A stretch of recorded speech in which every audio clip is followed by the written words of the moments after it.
Advance persistent threat हमले, ये क्या होते हैं नंदिता मैम?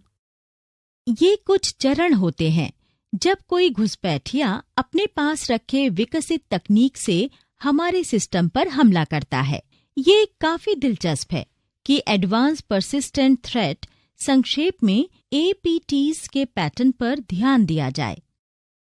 इस तरह के साइबर हमले का पहला मकसद कंप्यूटर में घुसपैठ और उस पर नियंत्रण करना है जो लक्षित संगठन नेटवर्क का हिस्सा है। फिशिंग ईमेल्स, सोशल इंजीनियरिंग हमले, एप्लीकेशन की कमियों का फायदा उठाना या 0 दिन कमी में से किसी एक तरीके का इस्तेमाल कर नेटवर्क की सुरक्षा से बच निकलना है। घटनास्थल पर पहुंचने के बाद ये वापस अपने मास्टर को सूचित करता है, जो कमांड और कंट्रोल संक्षेप में CNC कहते हैं, है। पकड़े जाने के डर से हमलावर कुछ वक्त के लिए निष्क्रिय रहते हैं। लक्षित कंप्यूटर इस हमले के लिए लॉन्च पैड के रूप में काम करता है और अंदर से होस्ट नेटवर्क पर हमले के मौके देखता रहता है। इस तरह अंत में APT संगठन के पूरे नेटवर्क को प्रभावित कर लेता है। ये डेटा हासिल करने के लिए अपने दूसरे उपकरणों को भी काम पर लगा देता है।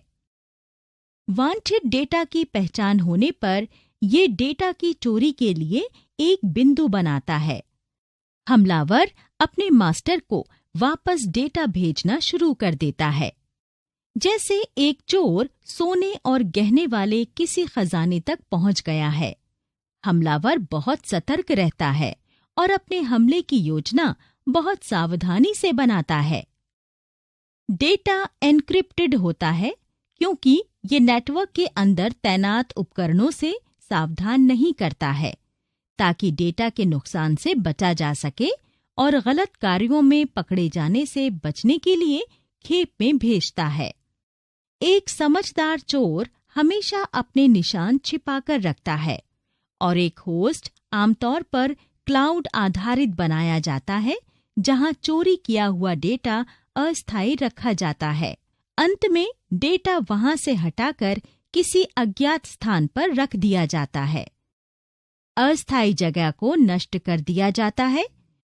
APT हमले के सारे सबूत मिटा दिए जाते हैं ताकि हमले का कोई निशान या सबूत न बचे। हालांकि नेटवर्क में उनका प्रभाव बरकरार रहता है और हमलावर अपनी इच्छा मुताबिक कभी भी वापस आ सकते हैं।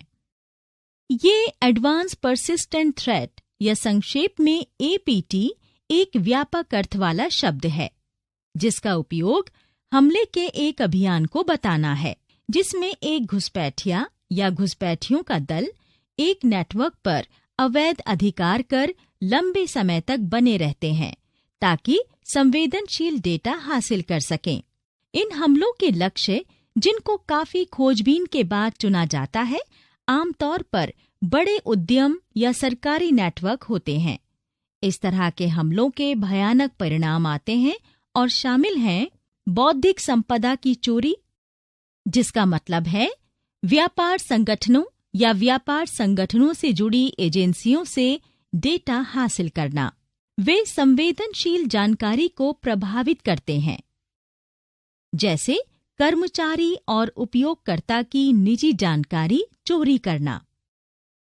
उसके बाद वे महत्वपूर्ण संगठनात्मक बुनियादी ढांचे में गड़बड़ी करने की कोशिश करते हैं, जैसे कि वो डेटाबेस को मिटाना चाहेंगे, फिर पूरे साइट पर अधिकार करने की कोशिश करेंगे। APT हमले से बचने के लिए एक सामान्य वेब एप्लीकेशन पर हमले के मुकाबले ज्यादा संसाधनों की जरूरत होती है। ये अपराधी आमतौर पर अनुभवी साइबर अपराधियों का एक दल होता है, जिनके पास पर्याप्त वित्तीय मदद रहती है। कुछ APT हमले सरकार से वित्त पोषित और साइबर युद्ध हथियारों के रूप में उपयोग किए जाते हैं। APT हमले पारंपरिक वेब एप्लीकेशंस के खतरों से अलग होते हैं, उस दृष्टिकोण से कि वो ज्यादा जटिल होते हैं। वो हमला करके भाग नहीं जाते। एक बार नेटवर्क में घुसपैठ के बाद अपराधी वहीं रुकते हैं और ज्यादा से ज्यादा जानकारी हासिल करने का प्रयत्न करते हैं। उन्हें मैन्युअली एग्जीक्यूट करना पड़ता है और एक विशिष्ट चिन्ह के खिलाफ स्वचालित नहीं होते और एक बड़े लक्ष्य के खिलाफ लगातार भेजे जाते हैं। किसी एक भाग के विपरीत वो पूरे नेटवर्क में घुसपैठ करने का लक्ष्य रखते हैं। आमतौर पर होने वाले दूसरे हमलों जैसे दूरस्थ फाइल समावेशन या दूसरे शब्दों में RFI, SQL इंजेक्शन और क्रॉस साइट स्क्रिप्टिंग, जिसे XSS भी कहते हैं, का उपयोग अपराधी लक्षित नेटवर्क में पैर जमाने के लिए अक्सर करते हैं। अगला, ट्रोजन्स और बैकडोर शेल्स का उपयोग नेटवर्क में पांव पसारने और लक्षित परिधि के भीतर निरंतर उपस्थिति बनाए रखने के लिए करते हैं। संगठन एपीटी के हमलों को कैसे कम कर सकते हैं? जाहिर है, ये संगठन बेकसूर संगठनों को निशाना बनाते हैं और उनके सिस्टम में घुसपैठ करते हैं।